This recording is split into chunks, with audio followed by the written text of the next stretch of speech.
Hey guys, this is John Q with Q Questing, back with another video in our Doki story. When we last left off, we had read everyone's poems, except for Yuri's. For some reason, she didn't want anything to do with us now. And Monica had announced that for the festival, we are going to be doing a poem recital.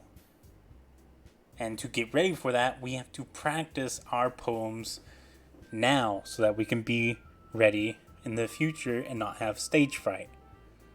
Monica's kicking it off with, I think, Saori following up next after her. So let's get this started. The title of this poem is The Way They Fly. Ahem. Monica begins reciting her poem. Her clear, confident voice fills the room. More than that, her inflection is pristine. She knows exactly how to apply emotion behind each line she recites, bringing the words to life. Oh, so she's actually not gonna read it to us. Okay. Not what I expected. Is this something she's done before, or is she simply a natural? I glance around me. Everyone has their eyes on Monica. Saori looks amazed. Yuri has an intense expression on her face that I don't understand. Finally, Monica finishes the recitation. The four of us applaud. Monica takes a deep breath and smiles. That was so good, Monica. Thank you very much. I was just hoping to set a good example. Are you ready to go next, Saori? I'll go next. Yuri's fired up all of a sudden. She clutches a sheet of paper between her hands and stands up. Keeping her head down, she walks quickly over to the podium. This poem is called... She anxiously glances at each of us. You can do it, Yuri. It's called After Image of a Crimson Eye. Yuri's voice shakes as she starts reading the poem. Just a moment ago, she practically refused to do this. Why is she suddenly putting in so much effort? As Yuri gets past the first couple of lines, her voices change. It's almost like what happens when Yuri gets absorbed into our books. Her quavering words transform into sharp syllables of a fierce and confident woman. The poem is full of twists and turns in its structure that she enunciates with perfect timing. This must be a rare glimpse into the whirling fire Yuri keeps concealed inside her head. Suddenly she's finished. Everyone is stunned. Yuri snaps back to reality and glances back around herself, as if she bewildered even herself. It's up to me to save the situation. I'm the first to start applauding. Everyone joins in. Afterwards, we give Yuri the recognition she deserves. It's not that we didn't want to applaud for her, but we were caught so off guard that we must have forgotten. As we applaud, Yuri holds the poem to her chest and rushes back into her seat. Yuri, that was really good. Thank you for sharing. Looks like Yuri is down for the count. Okay, I guess I'm next then. Saori hops out of her chair and cheerfully walks to the podium. This one's called My Meadow. Sorry, I giggled. Sorry. It's a lot harder than I thought. How do you guys do it so easily? Try not to think of it like you're reciting to other people. Imagine you're reciting it to yourself, like in front of a mirror or in your own head. It's your poem, so it'll come out the best that way. I see. Okay then. Saori begins her poem. Somehow it feels like her soft voice was made as a perfect match. The poem isn't aimlessly cheery like Saori is. It's serene and bittersweet. If I were to read this on paper, I probably wouldn't think so much of it. But hearing it come from Saori's voice almost gives it a whole new meaning. Maybe this is what Saori meant when she said she likes my poems. It's like I get to reach more deeply into someone I thought I knew through and through. Saori finishes, and then we applaud. I did it! Good job, Saori. Even John Q liked it. I guess that's a good sign. What does that even mean? It came out nicely, Saori. The atmosphere of the poem fits you really nicely. But it might be the other poems wouldn't work quite as well with that kind of delivery. I don't really understand. In other words, I've seen poems of yours where there's that sort of gentle delivery wouldn't work as well. They might even need a little more force behind them, depending on what you're reading. Oh, I know what you mean. I've been practicing that kind of thing. It's just embarrassing to do that in front of everyone. The next time, I'm going to make you pick a poem that challenges you a little more. We don't have much time before the festival, you know. Okay. Now who's next? Natsuki?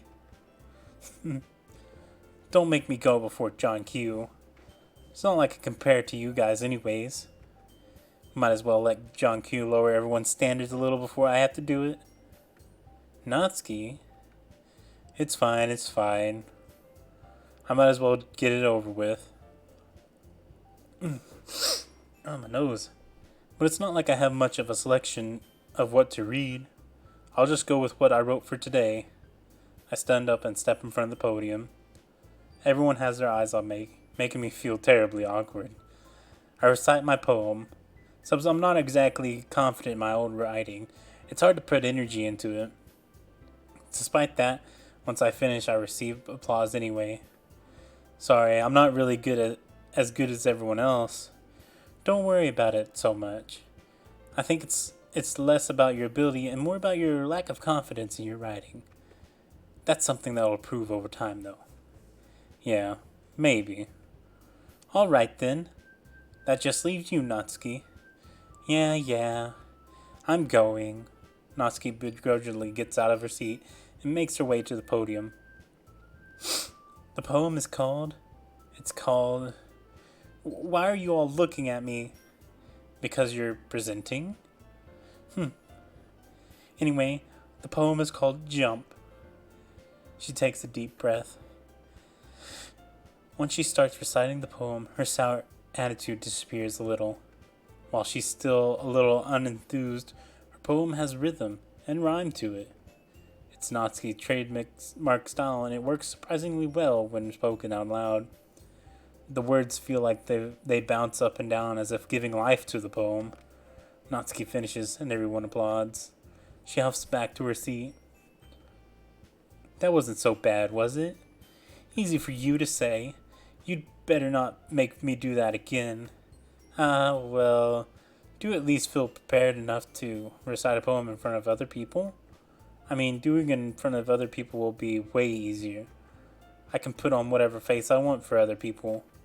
But when it's just my friends, it's just embarrassing. That's a surprise, Natsuki. I think it would be easier the other way around for me. Well, that's just how it is, so... Well, I guess in that case, you don't have much to worry about for the festival. That said, I want to thank everyone for coming through. It might be hard, but I hope that you all have the idea of what's like now. Make sure you pick a poem and get enough practice before festival, okay? I'll be making pamphlets, so let me know ahead of time what you'll be reciting. Jeez. I should probably find some other poems to recite instead. That's fine too. It doesn't have to be your own. I've already pleasantly surprised that you're putting in all this effort for the club. It makes me really happy. Yeah. No problem. Okay, everyone. I think that's about it for today. I know the festival's coming up, but let's try to write poems for tomorrow as well. It's been working out really nicely so far, so I'd like to continue that. As for the festival, we'll finish planning tomorrow, and then we'll have the weekend to prepare. Monday's the big day. I can't wait. I can do this. I can do this. Alright. I stand up. There's no way I'll be able to find the same enthusiasm as Sari or Monica, but I'll do my best to get through it. If it's for the sake of the club and impressing Monica, then I'll have to do my best. Ready to go, Sari? Yep. Look at you two, always going home together like that. It's kind of adorable, isn't it? Jeez, guys. Don't make such a big deal out of it. It must be nice, though. Well, how am I supposed to respond to that? It's okay, John Q. You don't have to say it. Whatever. Let's go already. I walk home with Sayuri once more. Even though it's only been a few days, a lot of things have happened already. And today, Sayuri is being a little quieter than usual on the way home. Hey, Sayuri. Sorry, I was spacing out. No wonder. I was thinking about something from earlier. I like how we get to... She fumbles with her words. So let's just say that one day Natsuki asked to walk home with you. Huh? What would you do? What kind of question is that? You're kind of putting me on the spot here. Well... Oh my fucking god! But I've kind of chosen that I want Natsuki, and it makes me feel bad that if I wouldn't walk home with my childhood friend, but...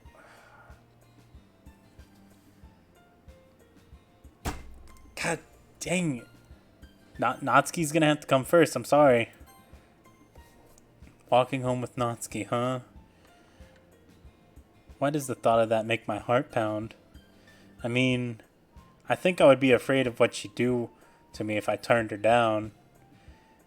Isn't she so cute and fun to be around? That has nothing to do with what I just said.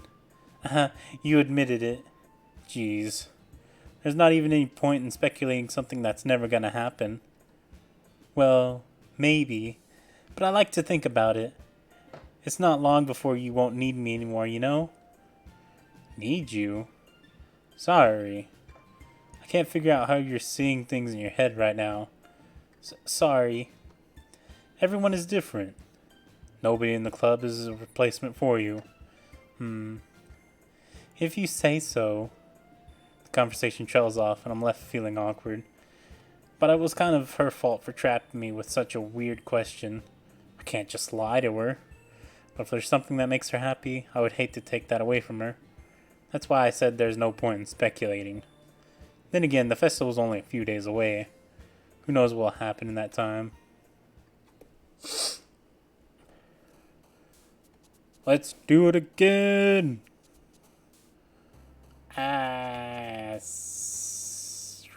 Cute. Anime again.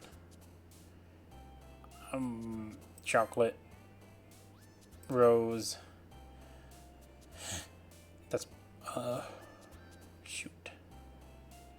No. Warm. Lipstick. Fun.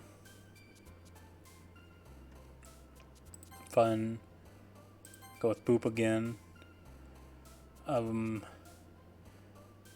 Valentine. Nightgown. Bunny. Go with Strawberry. Love. Kawaii, of course. Kitty. Oh jeez. Starscape, I think. Sunset. Close to a sunset. Laugh.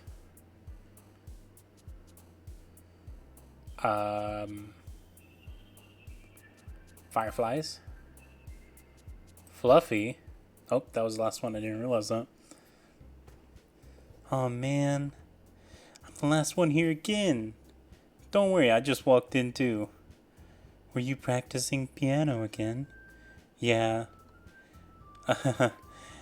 You must have a lot of determination, starting this club and now picking up piano. Well, maybe not determination, but I guess passion. Remember that the club wouldn't be here if it wasn't for all of you? I'm super happy that you're all willing to help out for the festival, too. I can't wait for the festival. It's gonna be great. Eh? Weren't you complaining about it just yesterday, Natsuki? Well, yeah. I'm not talking about our part of the festival. But it's a whole day of school where we get to play and eat all kinds of delicious food. You sound a bit like Saori all of a sudden. Monica, do they usually have fried squid? Squid?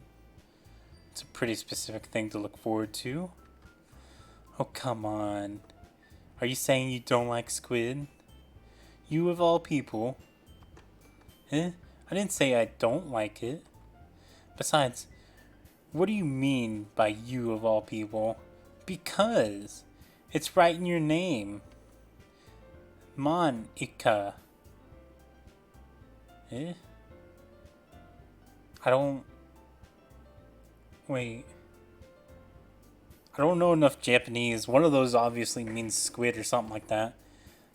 That's not how you say my name at all. Also, that joke makes no sense in translation. Exactly. Exactly. That's what I'm saying. It doesn't make any sense. You're over here making these kinds of jokes, and I'm like, what the fuck are you talking about? Huh? Never mind. Yeah, breaking the fourth wall again. Come on, this is the second time you've done it.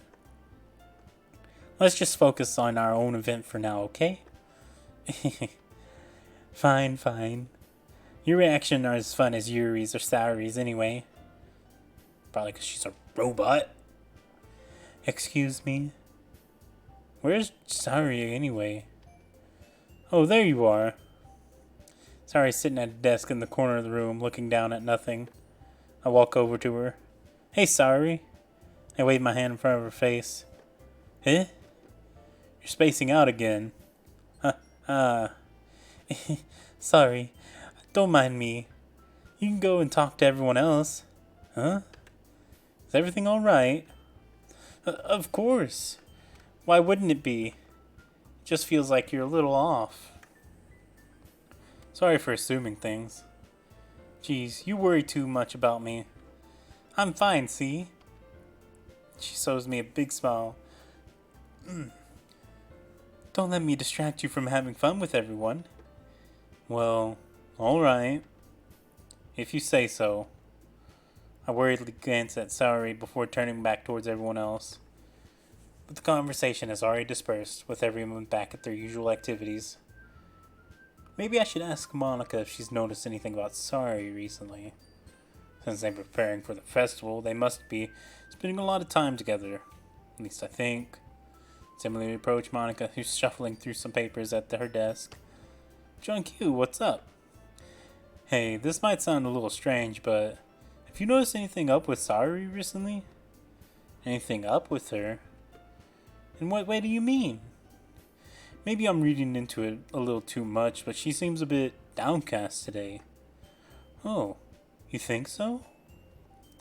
I can't say I've noticed anything about her. Monica peers across the room at Saori, who's idly dragging a rubber eraser up and down her desk.